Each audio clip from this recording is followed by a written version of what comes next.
जय जगन्नाथ स्टूडेंट्स। यह पूर्व क्लास रे आम प्रिएम्बुल को पढ़ी फुल डिटेल्स रे आज यही क्लास रे आम कौन पढ़ा ना part and schedule of Indian constitution रो भारत संविधान आम पार्ट पढ़ा आउ शेड्यूल भी पढ़ा आउ शेड्यूल टाक आम फुल ट्रिक मध्यम मन रखा आ पार्टा जो 25 पार्ट अच्छी मोस्ट इंपोर्टाट पार्ट को कवर करवा संपूर्ण पार्ट को कवर करा सहित मोस्ट इंपोर्टाट भी मुझेदेमी जोटा कि कौ पार्टा को निहाती मन रखा पड़े स्किप करना आउ यहाँ मोस्ट इंपोर्टाट चैप्टर कहीं प्रति एग्जाम ही आसी थाए आ कौ टाइप क्वेश्चन भी आसे से डिस्कसन करवा फास्ट आम जो मैंने पूर्व क्लास करना ताहा पूर्व क्लास आम कंप्लीट करदेव कहीं ये पॉलिटी टिके पूर्व क्लास जोटा कि आमको इधर ये बाबद एट शेड्यूल 22 पार्ट ये सब कौन था मेकिंग पढ़ी पूर्व आ जो पिला क्लास करना पूर्व क्लासटा भी कंप्लीट करदेव देन आज स्टार्ट करवा एबे देख आम जो संविधानटा तैयारी है पूरा तैयारी जो कंप्लीट संविधान लिखा जाए कंप्लीट होगा संपूर्ण से आम से संविधान कौन थी ना 8टी शेड्यूल थी 22टी पार्ट थी 395टी आर्टिकल था केतले ना जो आम संविधानटा तैयारी है किंतु वर्तमान समय से विभिन्न प्रकार आमेंडमेंट होइकी आ चेंजेस होइकी एबे केतरा ना जो 8 शेड्यूलटा होइछि 22 शेड्यूल सॉरी 12 शेड्यूल 22 पार्टटा होइछि 25 पार्ट 395 जो आर्टिकल थिला से समय वर्तमान 450 प्लस आर्टिकल ओके आज आम कौन पढ़ा ना ये जो 8 शेड्यूल थिला आ जो 12टा शेड्यूल है 8 शेड्यूल कौन कौन कौन थिला ताकू मन रखा पूरा संपूर्ण मन एक गोटे क्लास रे मन रखी जा परवर्ती समय किसी बाकी रखनी मैंने ये ही क्लास रे तुम पाखापाखि चेष्टा करी तुम संपूर्ण शेड्यूलटा ही तुम मन रखापी आ 22 पार्टर भी सब पढ़ा या 22 पार्ट रु 25 पार्ट होती संपूर्ण ये सब देखा कि टाइप कौड़ा क्वेश्चन आसे ता भी डिस्कसन करवा आउ मोस्ट इंपोर्टाटा भी कहमी छाड़ ए स्टार्ट करवा देख फास्ट पार्ट आम कौन the union and it's territory यहाँ हूँ मेनली कौन ना आमर पूरा पूरी डायरेक्ट क्वेश्चन आसे या किसी बुझीपारे ना पूरा तुमको पूरा क्वेश्चन आसो कौन मेनली 2 प्रकार क्वेश्चन आसे केमी तुमको ये जो रेड अक्षर मुझे लिखी यहाँ दे दी पचार ये कौ पार्ट रे अच्छी तुम यहाँ ही ऑप्शन थी ओके तुमको यहाँ ही डायरेक्ट मन रख यहाँ ही तुम एग्जाम पचारे मैंने पार्ट दे दी किंतु तुमको पचार कौ पार्ट रे अच्छी यहाँ सब एग्जाम था आउ रेयर आउ गोटे एग्जाम जोटा कि तुमको आर्टिकल पचारे कौटू के आर्टिकल कि बेसी पचारे पार्ट पचारे आ आर्टिकलटा भी पचारे आ गोटे छुआ जब कह कौन माने 25टा पार्ट को संपूर्ण मन रखी जी मन रखी पाला तो भल कथा तापाई भी भल जे संपूर्ण 25टा पार्ट मन रखी पाला आ जी भी मन रखला ताकू ता मन से स्किप करदेव मुझे जतटा कहमी से इंपोर्टाट से सब तक मन रख ओके एबे स्टार्ट करवा देख तो यूनियन एंड टेरिटोरी यहाँ हूँ तार फास्ट पार्ट प्रथम पार्ट कौन अच्छी the union and it's territory यहाँ के 1 ରୁ 4 आम जो या पढ़ा कौन पढ़ा ना या आम चैप्टर जो स्टार्ट हो सिटीजनशिप आम से मन ये जो 4टा पढ़ा ये 4टा जो अच्छी यहाँ आराम से मन रही या तुम मन रखते पड़ोनी कहीं यहाँ आराम से पढ़ा ना बर्तमान आम जेहतु चली पार्ट एंड शेड्यूल जानी सारा आम ये स्टार्ट करवा आर्टिकल 1 कौन आर्टिकल 2 कौन कौन आर्टिकल 3 कौन कौन ये सब पढ़ा तो फास्ट कौन कहल तो यूनियन टेरिटोरी जोटा कि कौ पार्ट अच्छी प्रथम पार्ट अच्छी यार आर्टिकल कौन 1 ରୁ 4 सिटीजनशिप ये भी पार्ट 2 रे अच्छी आउ आर्टिकल 5 ରୁ 11 आ फंडामेंटल राइट पार्ट 3 रे अच्छी यार आर्टिकल के 12 ରୁ 35 डीपीएसपी माने directive principle of state policy जोटा कि हमारा पार्ट 4 रे अच्छी ये हूँ आर्टिकल 36 ରୁ 51 ये संपूर्ण तुम बर्तमान तुम भाव सार कौन एत जल्दी कहते तो मन ना ना आराम से या पर क्लास जो स्टार्ट हम आम सिटीजनशिप गोटे क्लास फंडामेंटल राइट गोटे क्लास डीपीएसपी गोटे क्लास जेहेतु पर्टिकुलर चैप्टर ही आम पढ़ा सी देखा आराम से भी आम क्लीयर हो मन भी रही तुमको अति कम तुमको 10 पर्यंत पूरापूरी संपूर्ण मन रख ओके पूरापूरी 10टा 15टा पाखापाखि पार्ट मन रखते पड़े देखो फास्ट जो 4टा पार्ट पड़े मोस्ट इम्पोर्टेंट यहाँ ही एग्जाम गोटे पचार आमर जो एसएससी जीडी एग्जाम जो होता है से समय फंडामेंटल ड्यूटी पचारे ओके फंडामेंटल ड्यूटी कौन ना पार्ट 4 ए रे फंडामेंटल ड्यूटी अच्छी आर्टिकल के ना 51 ए तो यूनियन ऑफ गवर्नमेंट से पार्ट 5 आर्टिकल 52 ରୁ 51 151 तो स्टेट गवर्नमेंट यहाँ के अच्छी ना पार्ट 6 रे अच्छी देखो यूनियन है 5 ओके यूनियन है 5 ता तलटा कौटा स्टेट यूनियन तले कौन स्टेट यहाँ मन रखिद फास्ट 5 रैंक अनुजाई 5 नंबर रैंक हाएस्ट ता तलू कौटा 6 नंबर रैंक 6 नंबर रैंक आसो स्टेट गवर्नमेंट ये आर्टिकल 52 ରୁ 237 देखो ये जो पार्ट 7टा the state in part B of the of first schedule जोटा कि नोट 7 नंबर आमेंडमेंट 1956 द्वारा रिप्लेड होता रिप्लेड आर्टिकल के 238 आर्टिकल रिपेल्ड हो चलो तापर 8 मन रख देखो 7 पर मन रख ଏଠି 7ଟା ବି ମନେ ରଖିଲେ ଚଳିବ। ତୁମେ ପାର୍ଟଟା 5ଟା ମନେ ରଖିବ, 6ଟା ମନେ ରଖ, ଆଉ ଏ ଉପରଟା ଦେଖ ଫାଷ୍ଟରୁ ଏତିକି ବାଟ ମନେ ରଖିଲ ଆରାମସେ, ଏଇଟା ହିଁ ମୋଷ୍ଟ ଇମ୍ପୋର୍ଟାଣ୍ଟ। ତାପରେ ଦେଖ ଏଇଟା କ'ଣ କଲା, ଦ ୟୁନିୟନ୍ ଗଭର୍ଣ୍ଣମେଣ୍ଟ 5, ତାପରେ 6, ତାପରେ କ'ଣ କରୁ 8ରେ କ'ଣ, ଦ ୟୁନିୟନ୍ ଟେରିଟୋରି, ଟେରିଟୋରି କ'ଣ 8, ପାର୍ଟ 8ରେ ଅଛି ୟୁନିୟନ୍ ଟେରିଟୋରି। ୟା ଆର୍ଟିକିଲ୍ ଦେଖ, ଆର୍ଟିକିଲ୍ ଏକୁ ମୁଁ ଯଦି ଚାହୁଁଛ ମନେ ରଖିପାର, କିନ୍ତୁ ଏ ପାର୍ଟଟା ହିଁ ମନେ ରଖ, କାହିଁକିନା ପାର୍ଟ ମୋଷ୍ଟ ଇମ୍ପୋର୍ଟାଣ୍ଟ ହେଲା। କାହିଁକିନା ପ୍ରାୟ ଏକ୍ଜାମ୍ରେ ଦେଖିବ ପାର୍ଟ ରିଲେଟେଡ୍ ବହୁତ କ୍ୱେଶ୍ଚନ୍ ପଚାରିଥାଏ, ଆଉ ତା ତଳକୁ ଦେଖିତେ ଗଲେ ତୁମକୁ ଆର୍ଟିକିଲ୍ ଏଣିକି ଆରାମ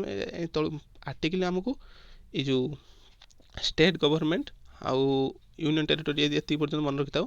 ଆର୍ଟିକିଲ୍ଟା ଯଦି ସର୍ଟର ମନେ, ଯେହେତୁ ଭଲ ସମ୍ପୂର୍ଣ୍ଣ ମନେ ରଖିଲେ ତାତେ ଭଲ କଥା, କିନ୍ତୁ ସର୍ଟର କହିତେ ଗଲେ ତୁମକୁ ଏତିକି ବାଟ ମନେ ରଖିଥାଉ ଆର୍ଟିକିଲ୍, କିନ୍ତୁ ପାର୍ଟଟାକୁ ମୁଁ ଯେଉଁଟା କହିବି ସେଇ ପାର୍ଟ ମନେ ରଖ। ଦେଖ ଫାଷ୍ଟରୁ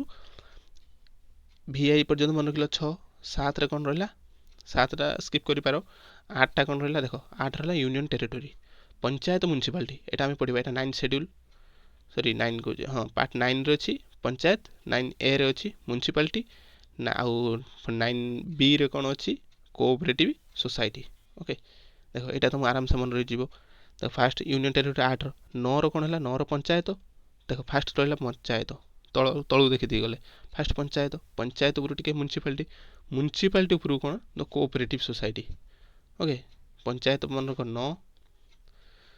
ତାପରେ 9ର A, ଏଇଟା ହେଉଛି କ'ଣ, ଏଇଟା ଗୋଟେ ଆମେଣ୍ଡମେଣ୍ଟ ଟାଇପ୍ର। ଓକେ, 9A, ଏରେ କ'ଣ ରହିଲା ମ୍ୟୁନିସିପାଲିଟି ହେଲା, ତାପରେ ପୁଣି B ହେଲା, Bରେ କ'ଣ ହେଲା କୋଅପରେଟିଭ୍ ସୋସାଇଟି,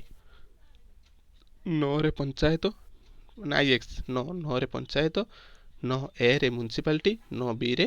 କୋଅପରେଟିଭ୍ ସୋସାଇଟି, ଏଇଟା ମନେ ରଖିଲ। ତାପରେ କ'ଣ 10ରେ କ'ଣ ହେଲା, 10 scheduled and tribal area. Okay, ଏଇଟା ହେଉଛି 10 ନମ୍ବର। 10 ନମ୍ବରରେ କ'ଣ, ସେଡ୍ୟୁଲ୍ ଆଣ୍ଡ ଟ୍ରାଇବାଲ୍ ଏରିଆ। ତୁମକୁ ଏଇ 10 ପର୍ଯ୍ୟନ୍ତ ଆର୍ଟିକିଲ୍ ପାର୍ଟଟାକୁ ସମ୍ପୂର୍ଣ୍ଣ ମନେ ରଖ। ଓକେ, ତାପରେ କ'ଣ ସିଲେକ୍ଟେଡ଼ ମନେ ରଖିବା, ଆଉ ଥରେ ରିଭିଜନ୍ କରିଦେଉଛି, ଚେଷ୍ଟା କର ମନେ ରଖିବା ପାଇଁ। ଏଇ ଚାରିଟାକୁ ଆରାମସେ ଜାଣ, ଏଇଟା ୟା ପରେ ଯେହେତୁ ପଢ଼ି ଯିବ, ଏଇଟା ଆରାମସେ ମନେ ରହିଯିବ। ଫାଷ୍ଟ ତ ୟୁନିୟନ୍ ଟେରିଟୋରି ପାର୍ଟ 1, ଆର୍ଟିକିଲ୍ 1ରୁ 4, ସିଟିଜେନସିପ୍ 2ରେ ଆସିବ, ତା ଆର୍ଟିକିଲ୍ 5ରୁ 11, କାରଣ 12ରୁ 35 ପୁରାପୁରି ମୁଁ ତୁମକୁ କହିଛି ଫଣ୍ଡାମେଣ୍ଟାଲ୍ ରାଇଟ୍ ଯେତେବେଳେ ପଢ଼ିବା, ଏଇ ଆର୍ଟିକିଲ୍ଟା ମୁଁ ତୁମକୁ 12ରୁ 35 ସବୁ ଟ୍ରିକ୍ ମାଧ୍ୟମରେ ଆରାମସେ ମନେ ରଖିବି। କାହିଁକି ସବୁ ଏକ୍ଜାମ୍ରେ ଯଦି ପଲିଟି ଆସେ, ଫାଇନାଲି ଦେଖିବ ଏଇ 4ଟା ଚାପ୍ଟର ଭିତରୁ, ଏଇ 4ଟା ଯେଉଁ ଅଛି ପଏଣ୍ଟ, ଏଇ 4ଟା ପଏଣ୍ଟ ଭିତରୁ ପ୍ରାୟ ଏକ୍ଜାମ୍ରେ ମାନେ 100ରୁ 100% କ୍ୱେଶ୍ଚନ୍ ଆସିଥାଏ। ଗୋଟେ ବି କ୍ୱେଶ୍ଚନ୍ ମାନେ ବେଶୀ ଆସେ କେଉଁଠୁ ନା ଫଣ୍ଡାମେଣ୍ଟାଲ୍ ରାଇଟ୍ରୁ ଆସେ। ଯେହେତୁ ବେଶୀ ଆସେ ତ ଆମ ଡ୍ୟୁଟି କ'ଣ, ଏକୁ ଭଲସେ ମନେ ରଖିବା, ମନେ ନ ରହିଲେ ବି ଟ୍ରିକ୍ ମାଧ୍ୟମରେ ମନେ ରଖିବା, ଯେମିତି ହଉ ଏକୁ ମନେ ରଖିବା। ଓକେ, ଏକୁ ମନେ ରଖିବା ଦାୟିତ୍ୱ ମୋର, ମୁଁ ଆରାମସେ ତୁମର ମନେ ରଖିଦେବି, ସେ କଥା ନାହିଁ। ଦେଖ ପାର୍ଟ 3 ରହିଲା ଫଣ୍ଡାମେଣ୍ଟାଲ୍ ରାଇଟ୍, ତାପରେ DPSP ପାର୍ଟ 4, ତାପରେ ହେଲା ପାର୍ଟ 4A ରହିଲା ଫଣ୍ଡାମେଣ୍ଟାଲ୍ ଡ୍ୟୁଟିଜ୍, ତାପରେ ୟୁନିୟନ୍ 5, ଷ୍ଟେଟ୍ 6, ମୁଁ ଯେଉଁଟା କହୁଛି ସେଇଟା ମନେ ରଖ। ୟୁନିୟନ୍ 5 ହେଲା ୟୁନିୟନ୍, 6 ହେଲା ଷ୍ଟେଟ୍, 8 ହେଲା ଟେରିଟୋରି, 8 ହେଲା ଟେରିଟୋରି। ଭାବ 9ରେ ଆସିବ କ'ଣ, ପଞ୍ଚାୟତ ଉପରୁ 9 ଭିତରେ ହିଁ ସବୁ ହେଇଯିବ, ପଞ୍ଚାୟତ, ମ୍ୟୁନିସିପାଲିଟି ଆଉ କୋଅପରେଟିଭ୍ ସୋସାଇଟି, ଏଇ 3ଟା ହିଁ 9 ଭିତରେ ଆସିବ। 9ର କ'ଣ ହେଲା, 9ରେ ହେଲା ପଞ୍ଚାୟତ, 9Aରେ ହେଲା ମ୍ୟୁନିସିପାଲିଟି, 9Bରେ ହେଲା କୋଅପରେଟିଭ୍ ସୋସାଇଟି। ତାପରେ 10ରେ କ'ଣ ଆସିବ, ଦ ସେଡ୍ୟୁଲ୍ଡ ଆଣ୍ଡ ଟ୍ରାଇବାଲ୍ ଏରିଆ, 10ରେ କ'ଣ ସେଡ୍ୟୁଲ୍ଡ ଆଣ୍ଡ ଟ୍ରାଇବାଲ୍ ଏରିଆ ହେଲା। ଓକେ, ଦେନ୍ ତାପରେ 11ରେ କ'ଣ ହେଲା, 11ଟା କ'ଣ ନା relation between the union and state ଆଉ ୟୁନିୟନ୍ ଭିତରେ ଯେଉଁ ରିଲେସନ୍ ଆମର ଥାଏ, ସେ କେଉଁଠି କେତେ ଆର୍ଟିକିଲ୍ ଅଛି ନା 245 ଓ 263, ଏଇଟା ଯେଉଁଟାକି ଆମର 11ରେ ଅଛି। ତୁମକୁ 10 ପର୍ଯ୍ୟନ୍ତ ପୁରା ଭଲସେ ମନେ ରଖିବ ହେଲା। ଆଉ ବେଶୀ କରି ଆଉ କେଉଁଟା ମନେ ରଖିବ, ଏଇଟା ବି ରଖିପାର। 11, 10ରେ ଦେଖ ଜାତି ମାନେ କ'ଣ ଟ୍ରାଇବାଲ୍ ଏରିଆ କଥା ହେଲା 10ରେ, ସେଡ୍ୟୁଲ୍ ଟ୍ରାଇବାଲ୍ ଏରିଆ, ତାପରେ ରିଲେସନ୍ ହେଲା ଷ୍ଟେଟ୍ ଆଉ ୟୁନିୟନ୍ ଭିତରେ ରିଲେସନ୍ଟା 11, finance property and contract and sweets, ଏଇଟା କ'ଣ ଆସିବ, ଏଇଟା 12ରେ ଆସିବ, ଏଇଟା ମନେ ରଖିପାର ନ ରଖିପାର, କିନ୍ତୁ 11ଟା ବି ରଖିଦେବ, ରିଲେସନ୍ ବିଟୁଇନ୍ଟା, ଏଇଟା ଇମ୍ପୋର୍ଟାଣ୍ଟ ଲାଗୁଛି। ଆଉ ଟ୍ରେଡ୍ କମର୍ସ ଏଇଟା କେଉଁଟା ଅଛି ନା ପାର୍ଟ 13ରେ, ପାର୍ଟ 14ରେ service under the union and state, ଆଉ ଟ୍ରିବ୍ୟୁନାଲ୍ସ, ଇଲେକ୍ସନ୍, ଦେଖ ଇଲେକ୍ସନ୍ଟା ମନେ ରଖିଥିବ। ଓକେ, ଇଲେକ୍ସନ୍ଟା ହେଉଛି 15 ନମ୍ବର ଇଲେକ୍ସନ୍, 15 ନମ୍ବରରେ ଇଲେକ୍ସନ୍। ଓକେ, ତା ଆର୍ଟିକିଲ୍ କେତେ 324ରୁ 329A, ତୁମ ଇଲେକ୍ସନ୍ଟା ପାର୍ଟଟା ମନେ ରଖ। 15ରେ ଅଛି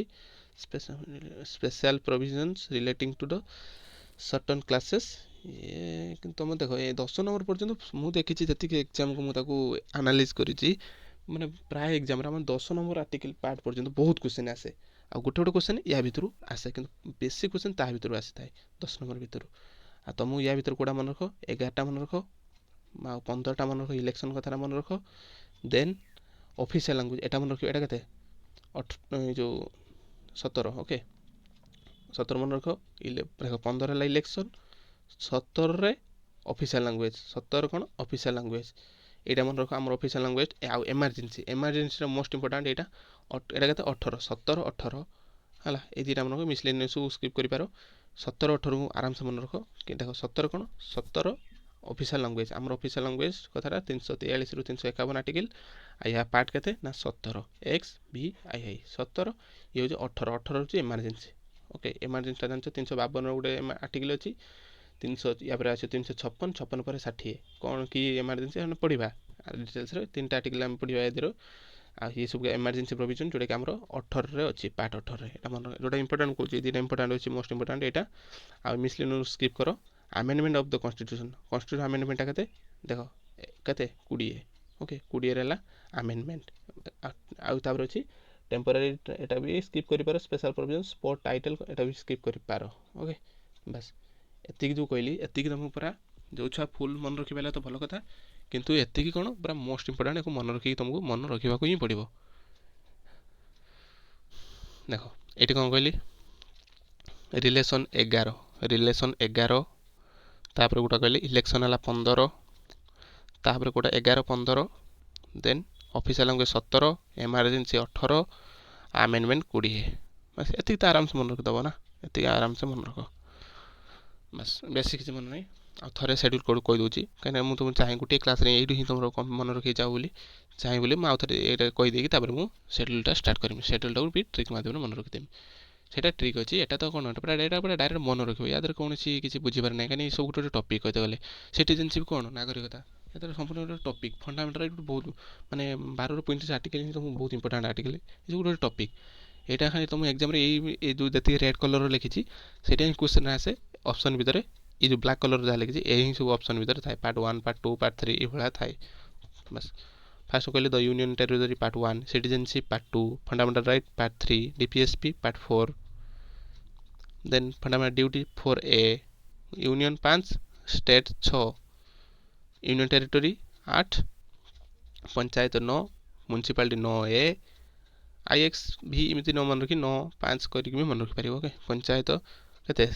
9 municipality 9A cooperative society 9B then scheduled and tribal area 10 तापर relation between state and union 11 then out कौन कहते इलेक्शन इलेक्शन केते कहते 15 कहते इलेक्शन हूँ 15 देन ऑफिशियल लैंग्वेज 17 आउ इमरजेंसी प्रोविजन 18 तापर आमेंडमेंट 20 बस ओके हाँ आउ गोटे कथा छुआ भावती सारे आप तो कहले 25टा पार्ट अच्छी ये तो नंबरिंग केतटा अच्छी नंबरिंग आमर देख ये 10 11 सॉरी 20 21 22टा अच्छी आउ 3टा कड़े गला ना आउ 3टा कौन आम जो आमेंडमेंट को सेटा भी गोटे पार्ट टाइप गणा जाइए जेपरिक देख आम गणित हो देख केते 20 21 22टा है 22 ये गोटे देख जो ये गोटे 23 कहीं 23 देख ये तो गोटे पार्ट ये भी गोटे पार्ट ना एटा हूँ संशोधन आमेंडमेंट आमेंडमेंट पचार आमेंडमेंट कौ पार्ट तुम कौन कर 20 नंबर पार्ट ओके केते 23 ओके ये गोटे 23 एक्स आई भी ए एटा 23 आ गोटे 24 25 ओके 24 25 छाड़ ए जी कहली आराम से मन रख देन आला शेड्यूल शेड्यूल कौन initial the constitution has 8 schedule but now there are 12 जो हम संविधान तैयारी कौन कहली से आमर 8टी शेड्यूल था कि बर्तमान केतटा शेड्यूल ना 12टी शेड्यूल ओके फास्ट शेड्यूल भी जानिया फास्ट शेड्यूल कौन अच्छी ना कि आमर जो स्टेट एंड यूनियन और टेरिटोरी मानकर लिस्ट अच्छी से बाबद आमर बर्तमान ये खाली जान list in which names of state and union territory and their territory जुडिफिकेशन लैडर माने आम जो फास्ट शेड्यूल रे आम स्टेट और यूनियन मानकर लिस्ट अच्छी जोटा कि बर्तमान केतोटी स्टेट अच्छी 28 स्टेट 8टी यूनियन टेरिटोरी एमानकर ना सहित गोटे लिस्ट आमर अच्छी ओके कौटे अच्छी ना फास्ट शेड्यूल आमर जो 28 शेड्यूल सॉरी 28टा स्टेट जो अच्छी प्रथम स्टेट कौन सेकेंड फास्ट किए सेकेंड थर्ड फोर कर जो स्टेट अच्छी ता ना सहित आ 8टी यूनियन टेरिटोरी ना सहित नंबरिंग जो अच्छी कौटे अच्छी ना फास्ट शेड्यूल रे अच्छी ओके बस एति मन रखे स्लाइड रे फास्ट शेड्यूल कौन लिस्ट आगे मुझे बुझे दूसरी ट्रिक मध्यम मन रखिया fast schedule okay second second कौन कहला ना सेकेंड शेड्यूल है ये हूँ आम second schedule outline the allowances frame माने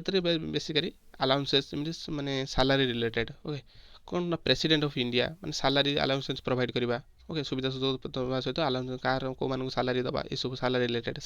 related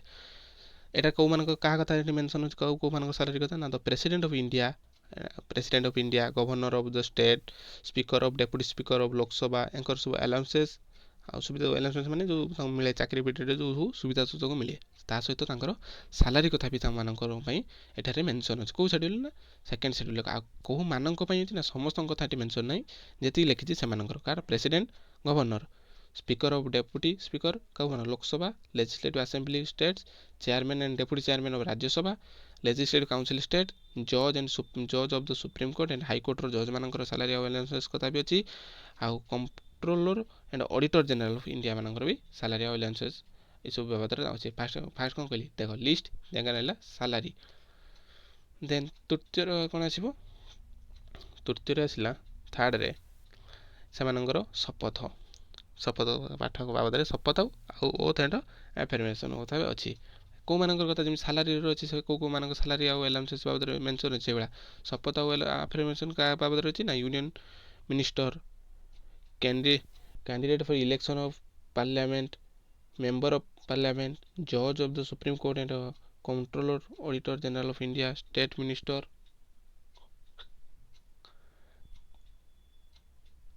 then candidate for election to the state legislature member of the state legislature judge of high court बस एमानकर अच्छी देखो फास्ट शेड्यूलटा कौन कहली देखो कौन गोटे वैकेंसी बाहर जेपरी देखो फास्ट कौच देख प्रथम थर कौन गोटे जगह वैकेंसी बाहर फास्ट थर वैकेंसी बाहर से कौन हुए ना तुम मैंने फास्ट करी फास्ट कौन देख मैंने वैकेंसी केतटा अच्छी गोटे पोस्ट थर वैकेंसी बाहर तुम से फास्ट कौन देख से केतोटी वैकेंसी अच्छी फास्ट तुम लिस्ट चेक कर फास्ट कौन कर लिस्ट चेक कल तो लिस्ट चेक कला तुम प्रिपेयर है तुम सपोज से जॉबटा कल हाँ प्रिपेयर हवा आउ कौन देख ता सैलरी चेक कर गोटे वैकेंसी बाहर फास्ट कौन कर फास्ट केतटा वैकेंसी अच्छे देखा तार पे लेवल बा पे स्किलटा केते अच्छे ता सैलरी चेक कल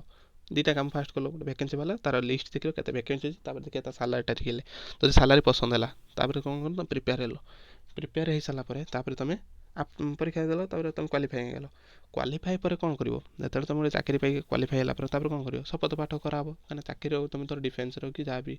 कल कौन कराए तुम शपथ पाठ कराए ओके शपथ पाठ कथा है शपथ पर कौन हम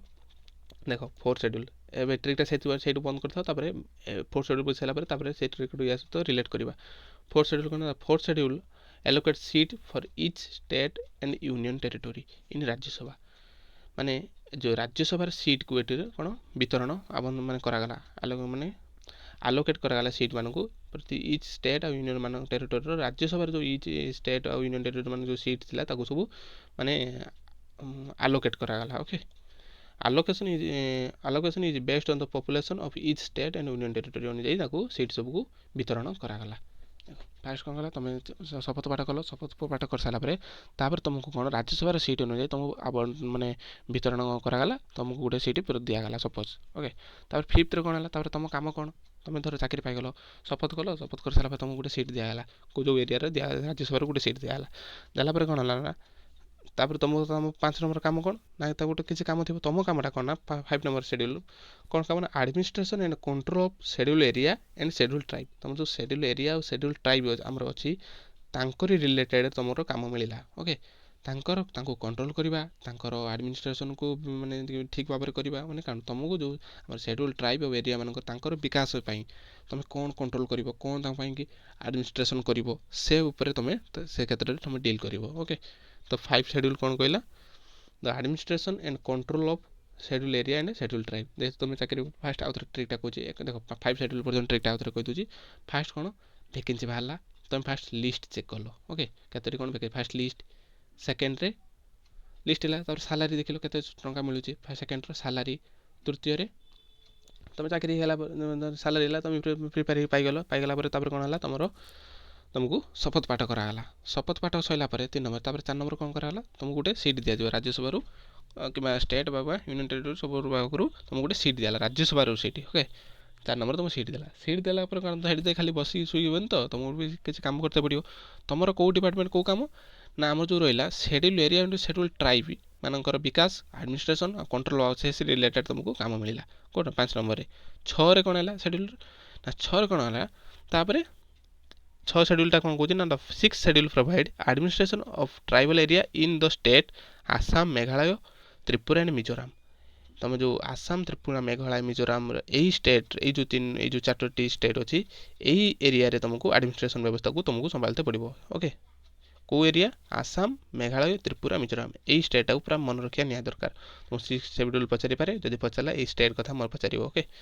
कौ स्टेट 6 शेड्यूल कौन आसाम मेघालय त्रिपुरा मिजोराम देख एटीएम मेसीन या ट्री कौन एटीएम मेसीन ए रहा आसाम टी रहा त्रिपुरा एटीएम रहा मिजोराम मेघालय बा मेघालय मिजोराम ओके देख आउ गए था मणिपुर पुणी ये था छुआ कन्फ्यूज हे ना कन्फ्यूज नापी मन रख देख मेघ आसला जो मयूर कौन हुए पूरा मौज मौज तार कौन मौज मौज माने आनंदित ओके मौज तो मेघालय को रिलेट कर मिजोराम ओके मेघालय मेघ आसले मिजोराम मौज है तुम एटा तो मेघालय को मिजोराम कहीं मणिपुर पुणी मारबनी क्या मेघ है मैंने मन पड़े मिजोराम माने मौज मौज रहा मिजोराम देख ये एटीएम मेसीन ट्री कौन एटीएम मेसीन देख तुमको 5 नंबर कौन कली तुम चाकरी कर तुम सालेरी आइला सॉरी तुमको काम मिलगला कौ काम ना शेड्यूल ट्राइब आउ एरिया रो विकास तुमको तुम से रिलेटेड डिपार्टमेंट तुम डील कल से प्रॉब्लम सॉल्व कल विकास तुम काम कल काम कर सारा कौन कल तापर तुम मास सालारी आसो तो सालारी आसो मैंने तुम जेहतु बाहर अच्छो पैसा कौट उठेब एटीएम मेसीन उठेब कौट उठेब एटीएम मेसीन तो ये ट्रिकटा एटीएम मेसीनटा रहा 6 नंबर शेड्यूल गोटे ट्रिक ओके एटीएम मेसीन तुम सालारीटा एटीएम मेसीन रु उठेब एटीएम मेसीन कौन Assam Tripura Meghalaya Mizoram okay ATM machine then आइला फास्ट सालारी उठेल सालारी उठ सारा धीरे धीरे कौन है ना तुम ट्रिकटा कही तुम यहाँ बुझे दूसरी तुम से कौन है सालारी आइला सालारी उठेल एटीएम मेसीन माध्यम तापर कौन है धीरे धीरे दिन को दिन तुम काम प्रेसर बहुत बढ़ला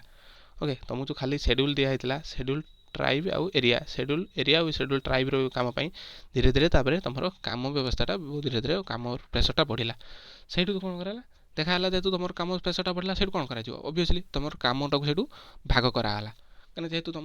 अधिक प्रेसर पड़े बिना प्रेसर को टे कमाई तुम से जो कमटा को माने विभिन्न प्रकार भाग करागला भाग कौन गोटे हूँ यूनियन स्टेट तुम ये मन रख माने तुम पावर रे डिस्ट्रीब्यूशन करा तुम पावर को डिस्ट्रीब्यूट करागला जेहतु तुम पावरटा अधिक होगा एटीएम मेसीन पैसा उठेदेल उठेला वर्ष कौन है तुम पावरटा को डिस्ट्रीब्यूट करागला ओके यहाँ को मन रख ये ट्रिक्स फास्ट कौन कहली the 7 schedule specific the distribution of power आमर 7 शेड्यूल कौन कौन ना कि power distribution okay and responsibility between the union and state और यूनियन भितर पावरटा को डिस्ट्रीब्यूशन करवा कथा आम 7 शेड्यूल मेंशन अच्छी पावर डिस्ट्रीब्यूशन कौन देख आमर 3टी लिस्ट अच्छी कौन अच्छी तो union list state list concurrent list मुझे तुमको बुझे कि फास्ट क्लास रे कही आमर कौन ना यूनियन लिस्ट रे कौन ना subject under executive jurisdiction of union government माने यूनियन आम जो देश आम आम स्टेट भितर कौन आसो आम राज्यसभा आसो आ यूनियन हूँ आम इंडिया गोटे जो पॉइंट थी धर जो जो माने इंडिया अंडर रे 100टी सब्जेक्ट आछी जोटा कि से इंडिया तार से रिलेटेड काम करियो जेपरी आर्मी कथा कहते गले आर्मी जो डिफेन्स आर्मी कथार कौन आम स्टेट मुंड भर कि कहीं से या सब्जेक्ट क्या सब्जेक्ट आर्मी टॉपिक सब्जेक्टा जो आर्मी क्षेत्र में सी हूँ आम यूनियन सब्जेक्ट सी आम सेंटर कथा सी बुझे केमी से विकास कर केमी से कौन कर से रिलेटेड जेहेतु स्टेट यूनियन से कथा से यूनियन बुझे से पुलिस कथा कहले है कार आम स्टेट अंडर आसे पुलिसटा तो पुलिस कथा किए बुझे बेसिकली स्टेट बुझे जदि कौन स्टेट क्षेत्र में कौन एमरजेंसी पड़गला ओके कौन गोटे एमती टॉपिक अच्छे जोटा कि एमरजेंसी पड़ा आमर सेंटर जोटा कि यूनियन चाहिए भी स्टेट कथार मुंड पुरे भी पार है कौन एमरजेंसी समय आराम से मुंड पुरे पार है कनकरेंट लिस्ट कौन एथे गोटे इमिडिएट टॉपिक ये से लिस्ट रे उभय यूनियन भी काम कर स्टेट भी काम कर जपरी शिक्षा समस्त जानते एजुकेशन कौन उभय स्टेट भी तापाई विभिन्न प्रकार पॉलिसी क्रिएट फॉर्मुलेशन करिथाए जहाँकि आमर शिक्षा क्षेत्र में विभिन्न प्रकार इंप्रूव हम पॉलिसी स्टेट भी चेष्टा करथाए आ सहित यूनियन भी चेष्टा भी करिथाए ओके से टाइप ये पावर डिस्ट्रीब्यूशन यूनियन लिस्ट जहाँद्वारा कि कौन है माने भितर माने कौन यूनियन लिस्ट केते सब्जेक्ट रहा 100 सब्जेक्ट रहा वर्तमान है वर्तमान यूनियन लिस्ट आम केतोटी सब्जेक्ट अच्छी यूनियन लिस्ट अंडर रे 100 सब्जेक्ट अच्छी स्टेट अंडर रे 61 सब्जेक्ट अच्छी ओके ए सब्जेक्ट मैंने बुझे मैंने गोटे टॉपिक एरिया जमी मिलिटारी जो डिफेन्स कथा से गोटे सब्जेक्ट से भाया 100 सब्जेक्ट अच्छी आउ एटी जो पुलिस कहली से टाइप 61 सब्जेक्ट अच्छी आ कनकरेंट लिस्ट कौन जब कहली शिक्षा एजुकेशन जी बोथ जो क्षेत्र काम करेंगे सेटा हूँ कनकरेंट लिस्ट अच्छे से 52 सब्जेक्ट अच्छी ओके ए बुझिपाल पावर डिस्ट्रीब्यूशन यूनियन लिस्ट कौन जो थी कि आम मुख्य हेड किए रे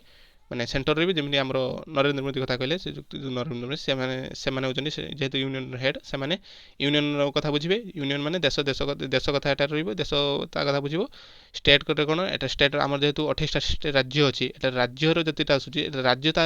से जो 61 सब्जेक्टर विकास हम इम्प्रूव हम से कथा स्टेट बुझे आ कनकरेंट लिस्ट कौन या भर जो 52टा सब्जेक्ट रहा बोथ स्टेट यूनियन या भर इनवल्व रही से जो 52 केमी विकास हम ये दुई जन मंत्री ए इनवल्व रे ओके यहाँ हूँ पावर डिस्ट्रीब्यूशन हाँ एवं आम ट्रिक आसिया तुम एटीएम मेसीन पैसा उठेल फास्ट कहदेली उठे सारापर से तुम कम स्पेस जो अधिका पड़ा से कौन कराला ना कि तुम पावर टाक डिस्ट्रीब्यूशन कराला ओके तुम पावर डिस्ट्रीब्यूशन वार्ड आसो मैंने तुम ये 3टा ऑप्शन मो कथा मन पकईद तुम से कौन पावर डिस्ट्रीब्यूशन है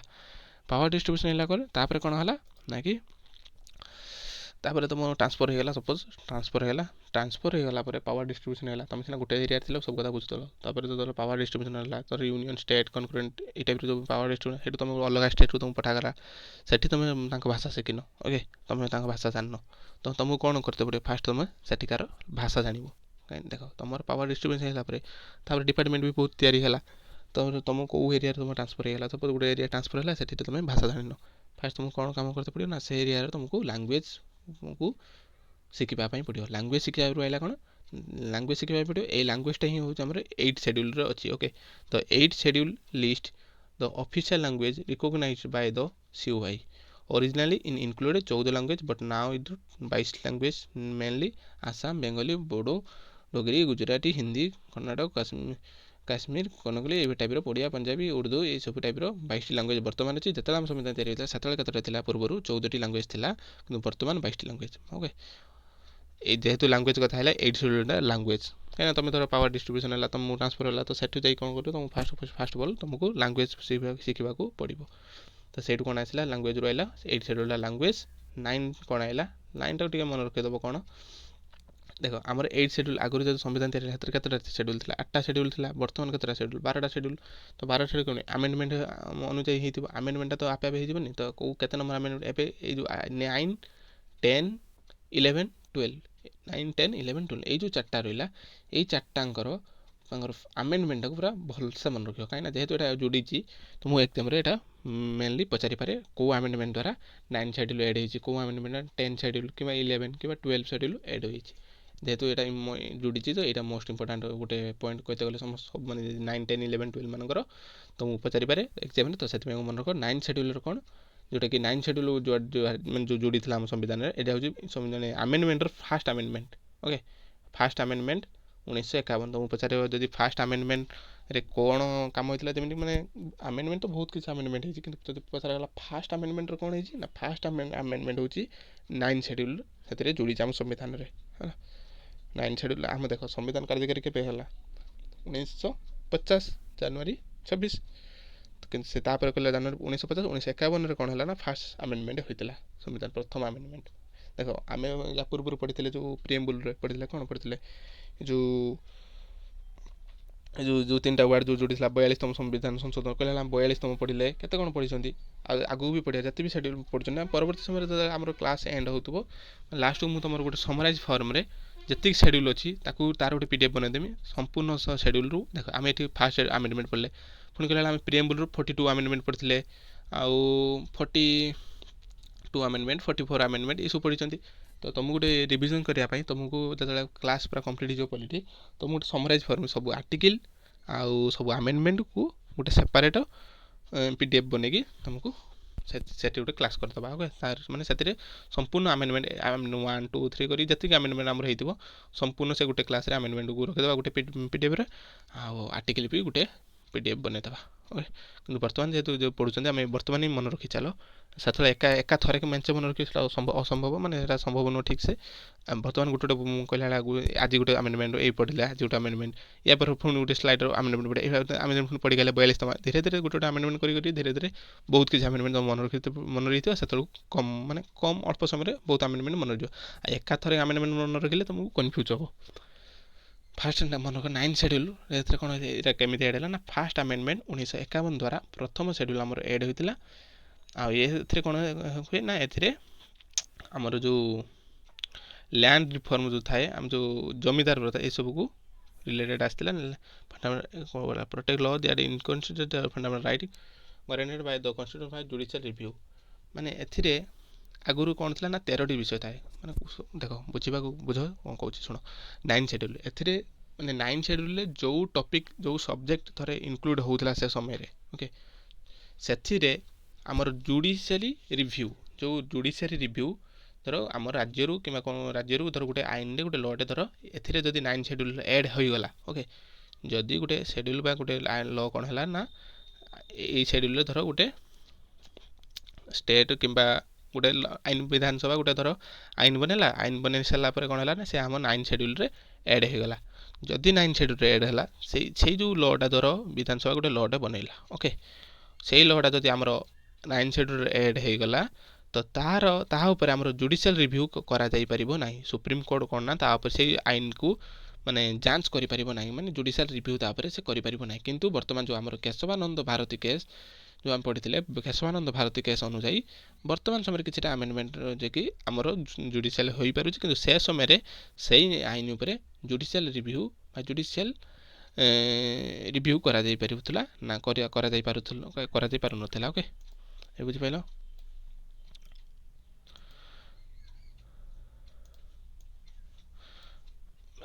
ମାନେ 9 ସେଡ୍ୟୁଲ୍ ମାନେ ସେ ସମୟରେ ଯେଉଁ ଟପିକ୍ ଯେଉଁ ସବଜେକ୍ଟଟା 9 ସେଡ୍ୟୁଲ୍ ଏଡ଼୍ ହେଇଯାଉଥିଲା, ତ ସେଥିରେ କ'ଣ ହେଉଥିଲାନି, ଆମର ଯେଉଁ ଜୁଡ଼ିସିଆଲ ରିଭ୍ୟୁ ମାନେ ସେଇ ଟପିକ୍ ଉପରେ ଜୁଡ଼ିସିଆଲ ରିଭ୍ୟୁ ହୋଇପାରୁନଥିଲା। ତା ଛଡ଼ା ଆଉ ଯାହା ଧର କ'ଣ ଆଇନ ବାହାରିଲା, ଧର ଆଇନ ଉପରେ କିଛି ଖଣ୍ଡନରେ ସେଠି ସୁପ୍ରିମକୋର୍ଟ ଚାହିଁଲେ ବି ଜୁଡ଼ିସିଆଲ ରିଭ୍ୟୁ କରିପାରୁଥିଲା, କିନ୍ତୁ ସେ ସମୟରେ 9 ସେଡ୍ୟୁଲ୍ ଭିତରେ ଯେଉଁ ସବଜେକ୍ଟ ଆସୁଥିଲା ତା ଉପରେ ଜୁଡ଼ିସିଆଲ ରିଭ୍ୟୁ କରାଯାଇପାରୁନଥିଲା। କିନ୍ତୁ ବର୍ତ୍ତମାନ ଧୀରେ ଧୀରେ ସବୁ ଚେଞ୍ଜ ହେଇକି ହେଇପାରୁଛି। ଓକେ, ଦେଖ ସେଥିପାଇଁ ଆଗରୁ କେତେଟା ଥିଲା ୟା ରିଲେଟେଡ଼ 13ଟି ଲ ଥିଲା, ବର୍ତ୍ତମାନ କେତେଟା ପାଖାପାଖି 284 ଲ ପ୍ରୋଭାଇଡ଼ ଅଣ୍ଡର ଦ ସେଡ୍ୟୁଲ୍। ବର୍ତ୍ତମାନ 284ଟି ପାଖାପାଖି ଏଡ଼୍ ହେଇସାରିଲାଣି, କିନ୍ତୁ ସେ ସମୟରେ ଆଗରୁ 13ଟି ଥିଲା। କିନ୍ତୁ ତୁମେ ମନେକର 9 ସେଡ୍ୟୁଲ୍ଟି କ'ଣ ନା, ଏଇ ଯେଉଁ ଲ୍ୟାଣ୍ଡ ରିଫର୍ମ ରିଲେଟେଡ଼, ଓକେ, ଏଇ ଲେଖିଛି ଦିସ୍, ସେଥିରୁ ମୁଁ ଏଇଟା ଖୋଜୁଥିଲି। This was the primarily safeguard land reform and other law, ମାନେ ଲ୍ୟାଣ୍ଡ ରିଫର୍ମ ଆଗ ଯେଉଁ ଆମର ଥିଲା ଲ୍ୟାଣ୍ଡ ରିପୋର୍ଟ, ରେଲୱେ ଯେଉଁ ଉପରେ ମାନେ ସେଇ ଟାଇପ୍ର କଥାଟା, ମାନେ ୟା ଦେହରେ ଯେଉଁ କୌଣସି ଆଇନ ଯୋଡ଼ୁଥିଲା ତାପରେ ଜୁଡ଼ିସିଆଲ ରିଭ୍ୟୁ ହେଇପାରୁନଥିଲା। Okay, 9 schedule. Then 10th schedule, ଦେଖ 10, 11 ବହୁତ ସହଜ। 10, 11 କ'ଣ, 10, 11 ହେଉଛି ଆମର ଦ 10th ସେଡ୍ୟୁଲ୍। ଇଏ ପୁଣି କେବେ ଆମେଣ୍ଡମେଣ୍ଟ ହେଇଥିଲା ନା, ଇଏ ହେଉଛି 52ତମ ଆମେଣ୍ଡମେଣ୍ଟ। ଫାର୍ଷ୍ଟ ଆମେଣ୍ଡମେଣ୍ଟ ହେଲା 9, ସେକେଣ୍ଡ ହେଲା 52ତମ ସମ୍ବିଧାନ ସଂଶୋଧନ 1985 ହେଲା, 1985 52ତମ। ଏଥିରେ କ'ଣ ନା, ଏଟା ତୁମେ ଖାଲି ମନେ ରଖ, ଇଏ ହେଉଛି anti defection law. Anti defection law it is commonly referred anti defection law. ତୁମକୁ ଏଇ 10 ସେଡ୍ୟୁଲ୍ ଦୁଇଟା ପଏଣ୍ଟ ମନେ ରଖ। 10 ଗୋଟେ ୱାର୍ଡ଼ ଶୁଣିଥିବ, 10 ଖସ୍, 10 ଖସ୍ ହେଲା। 10 ଖସ୍ ମାନେ କ'ଣ, ଯେତେବେଳେ ସପୋଜ୍ ତୁମେ ଜଣେ ଇଲେକ୍ସନ୍ ଛିଡ଼ା ହେଇଛନ୍ତି, ତୁମେ ତାଙ୍କୁ ଭୋଟ୍ ଦେଇକି ଧର ଗୋଟେ ଦଳର ଗୋଟେ ଦଳର ସେ ଠିଆ ହେଇଛନ୍ତି, ସେ ଦଳକୁ ତୁମେ ଭୋଟ୍ ଦେଲ। ତାପରେ ଏ ନାମକ ଦଳର ଗୋଟେ ବ୍ୟକ୍ତି ଠିଆ ହେଇଛନ୍ତି, ତୁମେ ଏ ନାମକ ଦଳକୁ ତୁମେ ଭୋଟ୍ ଦେଲ। ଭୋଟ୍ ଦେଇ ସାରିଲା ପରେ ସେ ଏ ନାମକ ଦଳରେ ଯିଏ ଜିତିଲେ, ସେ ଧର ଶାସନ କରିବା କଥା, ସେ ଧର ମାନେ ସେ ଶାସନ ଭାର ସେ ନେବା କଥା। ସେ କ'ଣ କଲେ ନା, ଜିତି ସାରିଲା ପରେ ଏ ଦଳର ଯେଉଁ ବ୍ୟକ୍ତିଟି ଜିତିଲେ, ସେ ଯାଇକି ସେଇ ବ୍ୟକ୍ତିଟି ବି ଦଳରେ କ'ଣ ଜଏନ୍ କରୁଥିଲେ। କିନ୍ତୁ ତୁମେ ଭୋଟ୍ କାହାକୁ ଦେଲ, ଏ ଦଳରେ ଯେଉଁ ବ୍ୟକ୍ତିଟି ଛିଡ଼ା ହେଇଛି ତୁମେ ତାଙ୍କୁ ଭୋଟ୍ ଦେଲ। କିନ୍ତୁ ସେ ଜିତି ସାରିଲା ପରେ କ'ଣ କରୁଥିଲେ ନା, ବି ଦଳରେ ଯାଇକି ଜଏନ୍ କରିଯାଉଥିଲେ, ପଇସା ଯେଉଁ ବି କାରଣ ବି ଦଳରେ ଯାଇକି ଜଏନ୍ କରୁଥିଲେ। ଏଇ ଯେଉଁ ସିଷ୍ଟମ୍ଟା ଯେଉଁଟାକି ମାନେ ଠିକ୍ ନୁହେଁ, ତ ସେଇଟାକୁ ବନ୍ଦ କରାଯିବା ପାଇଁ କ'ଣ ହେଲା, ଆଣ୍ଟି ଡିଫେକ୍ସନ୍ ଲ। ଯଦି ଏ ବ୍ୟକ୍ତିଟି ଜିତି ସାରିଲା ପରେ ଏ ଦଳରେ ଯେଉଁ ବ୍ୟକ୍ତି ଠିଆ ହେଇଥାନ୍ତି ସେ ଯଦି ଜିତି ସାରିଲା ପରେ ବି ଦଳରେ ଯାଇ ଯଦି ସେ ଯୋଗ କରିବେ ତାହେଲେ ସେ ଯେଉଁ ଜିତିଥାନ୍ତି ତାଙ୍କୁ ସେଥିରୁ କ'ଣ ବହିଷ୍କାର କରାଯାଏ ଆଉ ତାଙ୍କର କୌଣସି ଭ୍ୟାଲ୍ୟୁ ରୁହେନି ଆଉ ତାଙ୍କୁ ସେ ଦଳରୁ ମାନେ ବାହାର କରାଯାଏ ଆଉ ତାଙ୍କର ସେଇ ଯେଉଁ ଜିତିଥାନ୍ତି ସେଟାକୁ ବି ତାଙ୍କର ବନ୍ଦ କରାଯାଏ। ତ ସେଇ ସିଷ୍ଟମଟା କ'ଣ କୁହାଯାଏ ନା ଆଣ୍ଟି ଡିଫେକ୍ସନ୍ ଲ। ଏଇଟା କ'ଣ ନା 10 ସେଡ୍ୟୁଲରେ ଅଛି। କେଉଁ ଆମେଣ୍ଡମେଣ୍ଟ ନା 52ତମ ସମ୍ବିଧାନ ସଂଶୋଧନ ଆମେଣ୍ଡମେଣ୍ଟ 52ତମ ଆମେଣ୍ଡମେଣ୍ଟ ଆକ୍ଟ 1985। ଦେନ୍ ହେଲା 11 ସେଡ୍ୟୁଲ୍। 11 ସେଡ୍ୟୁଲ୍ କ'ଣ ନା 73 ଦେଖ ଏଇଟା ମନେ 11 ସେଡ୍ୟୁଲ୍ଟା କ'ଣ 73ତମ ସମ୍ବିଧାନ ସଂଶୋଧନ 1992। ଆଉ ଗୋଟେ ଅଛି ସେଇ 12 ସେଡ୍ୟୁଲ୍ ଯେଉଁକି 74 ଆମେଣ୍ଡମେଣ୍ଟ 1992। ଓକେ ଦେଖ ୟାର ମସିହା 11ର କ'ଣ ଆସିବ ପଞ୍ଚାୟତ ରାଜ ଆସିବ ଆଉ 12ରେ ଆସିବ ମ୍ୟୁନିସିପାଲିଟି। କ'ଣ କହିଲେ 11ରେ ଆସିବ ପଞ୍ଚାୟତ ରାଜ 12ରେ ଆସିବ ମ୍ୟୁନିସିପାଲିଟି। ମସିହା ସେମ୍ 1992 ଇଏ ହେଲା 73 ସେ ହେଉଛି 74 ହେଲା। ଏଇଟା ସବଜେକ୍ଟ କ'ଣ ନା ୟାଦର ମାନେ ପଞ୍ଚାୟତ ରାଜ ପାଖାପାଖି 29 ସବଜେକ୍ଟ ରହିଥାଏ ରିଲେଟ୍ କରି ରୁରାଲ୍ ଡେଭଲପମେଣ୍ଟ ଆଣ୍ଡ ପ୍ଲାନିଂ ପାଇଁ ପଞ୍ଚାୟତ କଥା ହେଲା। ପଞ୍ଚାୟତର କେତେଟା ସବଜେକ୍ଟ ନା 29ଟି ସବଜେକ୍ଟ ଥାଏ କିନ୍ତୁ ଏଇଟା ତୁମକୁ ମେନ୍ ଇମ୍ପୋର୍ଟାଣ୍ଟ ଗୋଟେ ଆମେଣ୍ଡମେଣ୍ଟଟା 11 ସେଡ୍ୟୁଲ୍ କାହା କଥା କହିଛି ନା ପଞ୍ଚାୟତ କଥା ଡେସ୍କ୍ରାଇବ୍ କରିଛି ଆଉ ପଞ୍ଚାୟତ କଥା କିନ୍ତୁ ସେଥିରେ ଏଇଟା କେଉଁ ଆମେଣ୍ଡମେଣ୍ଟରେ ଏଇଟା ହେଉଛି ନା 73 73 ଆମେଣ୍ଡମେଣ୍ଟ 1992। କିନ୍ତୁ 12 ସେଡ୍ୟୁଲ୍ 74ତମ ଆମେଣ୍ଡମେଣ୍ଟ 1992ରେ ଏଡ୍ ହେଉଛି। ଏଥିରେ କ'ଣ ନା କି ଏଥିରେ ଆମର ମ୍ୟୁନିସିପାଲିଟି କଥା ଏଇ ମ୍ୟୁନିସିପାଲିଟି କଥା ଏଥିରେ ଡେସ୍କ୍ରାଇବ୍ କରାଯାଇଛି। ଓକେ ବାସ୍ ଥ୍ୟାଙ୍କ ୟୁ। ତୁମକୁ ଗୋଟେ ଟ୍ରିକ୍ ମାଧ୍ୟମରେ କହିଲି ଆଉ ତୁମେ ଭିଡ଼ିଓଟାକୁ ବି ରିଭିଜ୍ ମାନେ ଆଉ ଥରେ ବି ବ୍ୟାକ୍ କରିକି ବି ଦେଖିକି ଆରାମସେ କମ୍ପ୍ଲିଟ୍ କର। ଏଇଭଳିଆ କରିକି ଧୀରେ ଧୀରେ ଆମେ ସବୁ ଚାପ୍ଟରଟାକୁ କମ୍ପ୍ଲିଟ୍ କରିବା। ଥ୍ୟାଙ୍କ ୟୁ ଜୟ ଜଗନ୍ନାଥ।